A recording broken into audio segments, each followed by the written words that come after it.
everyone. Welcome back to Courtside Seats, the podcast edition. This is episode 4. Now, first of all, you're going to notice it's just me here this time. But I got the okay from our executive producer, Trey, to go ahead with this episode. First thing you want to do, click the subscribe button. Click the like on this video. You know you like the content. Subscribe. Share with your friends. But I digress.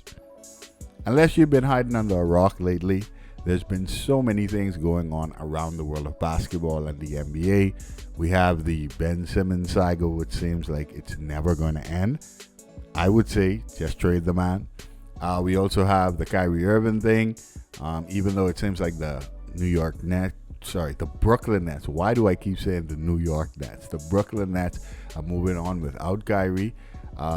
They struggle against the Milwaukee Bucks in their season opener. However, they bounced back against Philly the other night.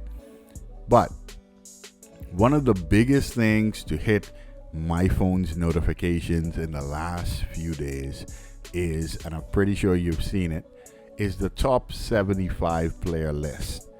Now, personally, I have a bit of an issue with the list. For the most part, make no mistake, for the most part, I agree with a lot of things on the list.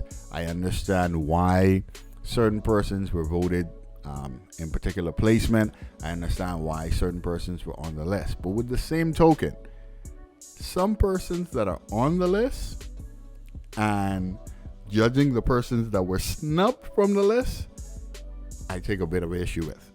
Now, this video can be, if I go over all the persons that were snubbed who I think personally deserve to be on the list, this video can be over 2 hours long. But I'm going to focus in and key in on one particular person in this video. Now, I've heard a lot of news as to why persons were put on the list, in that, at their peak, was this person one of the best players you've ever seen? I've also heard, hey, numbers don't lie. People say men lie, women lie, but numbers don't lie. I've heard the numbers argument. But one argument, personally, I have not heard. And for this particular player, I think that's the reason why they did not make the list. That argument that no one is talking about is the popularity argument, the cachet argument.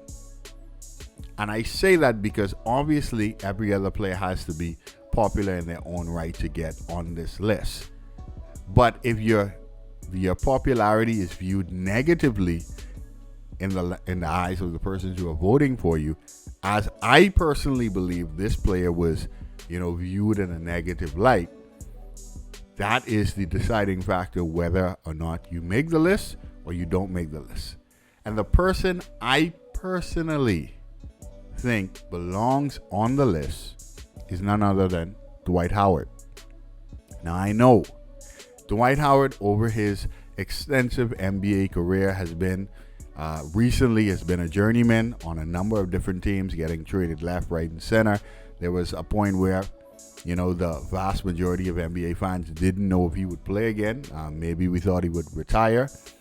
But Dwight Howard, I think, is viewed negatively because, in the years of Kobe being Bryant, God rest his soul, we have people viewing Dwight Howard as an all-around goofball. We had the Superman thing where he entered the slam dunk competition, and it was funny for a time. It was entertaining, as a consumer of the NBA, but it was well documented that a lot of the past greats, and even Kobe playing at that time, and some of the persons who were in the NBA around the time when Dwight Howard was in his mid to late prime, did not like the fact that it seemed like he was not serious about the game of basketball. Like, he had the curse of the gifted. Dwight Howard was built like a tank, one of the most athletic bigs that the NBA has ever seen. However, a lot of people feel like his game never developed from the alley-oop or catching it off the backboard. Now, wherever you are on this particular argument, I mean, maybe you've pitched your tent there. But I'm not just coming with feelings. I'm coming with facts. If we're going based off resumes, if we're going based off stats, stats do not lie. I can come here and I can give you my feelings, I can give you emotions, but let's go to the stats. I was going over the list and I was looking for somebody who was comparable to Dwight Howard.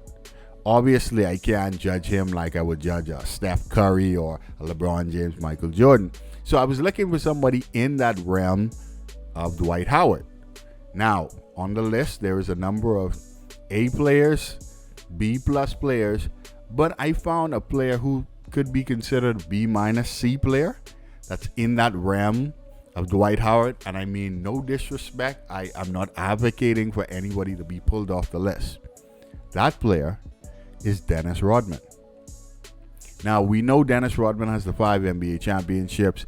He played us alongside some of the greats. Obviously, the most notable greats were Michael Jordan, and then you have Scottie Pippen, who was globally referred to as the NBA's greatest Batman, wherever you are in that particular argument. But let's go over the resume. Dennis Rodman, obviously a Hall of Famer, obviously. 5 NBA championships, 7-time NBA rebounding champ. You have 7-time All-NBA First Team Defense, 2-time Defensive Player of the Year. That's Dennis Rodman's career resume. And he was a key and vital piece to the Bulls championships during their run. But let's stack that up based on Dwight Howard's resume. And tell me, if Dennis Rodman made the list, tell me there's not at least an argument for Dwight Howard to make the list as well. You have Dwight Howard, obviously he recently added NBA champion to his resume, but even before that, 3-time Defensive Player of the Year, 8-time All-Star, 8-time All-NBA player, 5-time he was on the first team All-NBA. He is 5-time All-Defensive player, 4 times he was on the first team All-Defense, 5-time rebound leader, 2-time blocks leader. So you tell me. Tell me if we're going based off resume, if we're going based on the numbers, tell me if Dwight Howard was not dealt a bad hand. Maybe, and that's why I'm coming at it from this perspective, maybe it is because of his, how he's viewed around the league with his peers and some of the older players, some of the voters. But if we're going based off stats, if we're going based on body of work, Dwight Howard deserves to be on this list.